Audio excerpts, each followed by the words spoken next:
Enough fanning around. Okay, I'm going to read. I almost started into a long diatribe soapbox thing, and I'd probably run out of memory. But fortunately, I was like, oh, I haven't read yet tonight. So, got to put Countryman to sleep out there on the East Coast. All right. Repercussions. Sorry, departures, part two. Those. Repercussions continue to reverberate between Denver and Mexico City over last week's battle outside of the northern Mexican town of Ciudad Juarez between Texan and New Mexican National Guard units. Texas Rangers and groups thought to be comprised of Villas Raiders and Aztlan revolutionaries.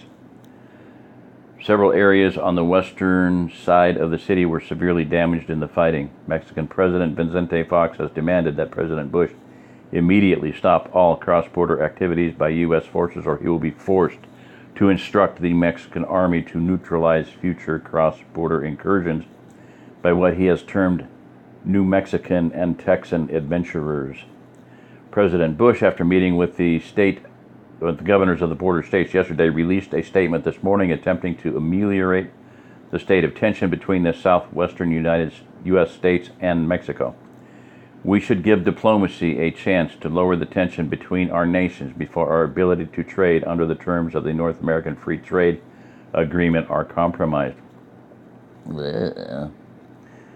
When asked for comment, the governor of New Mexico replied, "We'll be happy to trade with anyone just as soon as we've hanged the bandits who are preying on it." The governor of Texas declined comment pending a closed-door meeting of the Texas legislature today. In other domestic news, Energy Secretary Robert Hayes announced today that emergency shipment of home heating oil would be increased to the northern tier and New England states as the record-breaking cold of the asteroid impact winter weather continues unabated. Priority on road and rail shipments have been given to these areas following the loss of the Great Lake ports due to the inability to keep the St. Lawrence Seaway free of ice. Department of Transportation spokespersons indicate that supplemental ice-breaking ships and machinery are being rushed to the area, but scarcity of such equipment due to the global nature of the problem is hampering the effort. Minnesota National Guard troops are continuing their house-to-house efforts to locate stranded and freezing residents in need of evacuation in the wake of yesterday's record-breaking blizzard. Snowfall this winter in that state has exceeded all others since records were first kept there. Army Corps of Engineers representatives testified before Congress today in Denver that they expect to have most Mississippi River ports cleared of debris from Memphis nearly to the sunken city of New Orleans, which will allow the many oil terminals there to begin receiving shipments again as the oil companies are able to bring them back online.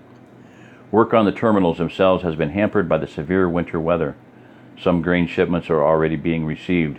Internationally, Saudi Arabia announced today that it had reached agreement with the United Arab Emirates, Sudan, Syria, and Libya on what they are calling a set of common cause accords, though details of what are in these accords were not released. Official representatives from Egypt, Afghanistan, Yemen, and Pakistan attended but have not indicated if they will also sign on to the accords.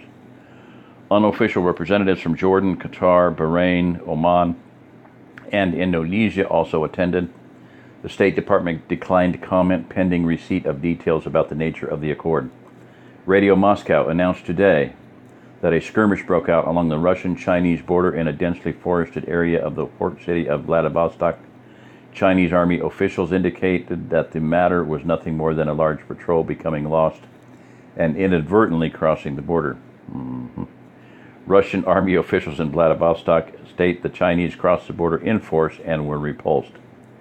Russia and China have had a long history of skirmishes along their many thousand-mile border. Increases in border skirmishes usually reflect increasing tension between those two nations, which heretofore have had a long period of quiet. People's Liberation Army officials in Beijing stated the responsible commander would be severely disciplined for his carelessness. Also in Asia today, Philippine Navy officials report increasing frequencies of skirmishes between Chinese gunboats and armed fishing vessels in the Spratly Islands. The Philippine government is sending naval reinforcements to the area as tensions increase. The Vietnamese government has also sent and opened the door, and Luke climbed into the jump seat in the back. Then his wife loaded up. I had to drag him away from his dictation again, she sighed. You should see his office. The doctor grinned ruefully. I'm afraid the profession of medicine is practiced nearly as much on paper as it is in the clinic or operating room. I see my scheduled patients in the clinic or the OR, emergency patients on an as-necessary basis, and in the cracks I have to keep up with the paperwork. Somewhere in there I sleep, eat, and have a life. With the economy being the way it is, the hospital has had to cut the housekeeping staff to the bone, so non-vital areas like offices don't get cleaned much. Anne laughed. That's the truth. While I was badgering him to stop, I went around his office picking up cups, wrappers, napkins, plates, and some stuff that I couldn't identify, and dumped it all in his office trash can, and then dumped it in the can out in the hall. Well, anyway, I'm glad we're on the way home now. My office has been freezing. They've cut the maximum temperature down to 66 and would cut it down further if it wouldn't cause condensation problems in the computers. I sleep with 2 pairs of socks on in the dorm. I don't think I've been warm all week. John grinned. Well, the girls said they were going to whomp up a mighty pot of beans and bread for supper tonight. Heather's really getting this sourdough thing down. We had sourdough pancakes for breakfast this morning, which reminds me, we're about out of syrup, so I want to stop at the grocery and see what they've got. Likely won't have any real cane syrup, but plain old table syrup will do for the kids. We need more hot sauce too. Beans we've got. Condiments we're running short on. Luke said, that's serious. I like beans well enough, but I need Tabasco to get them down. We'd better stock up. John pulled away from the health center, spinning his tires slightly at the uphill light onto Archer Road, but quickly getting traction enough to move forward. He was getting more experience at driving on snow and ice than he'd ever wanted. 3 miles down Archer Road, he pulled into the parking lot of the Albertsons supermarket there. There were only 3 miles down Archer Road, he pulled into the parking lot of the Albertsons supermarket. Period.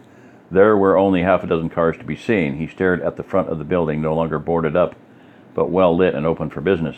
We haven't been in here since before the impact.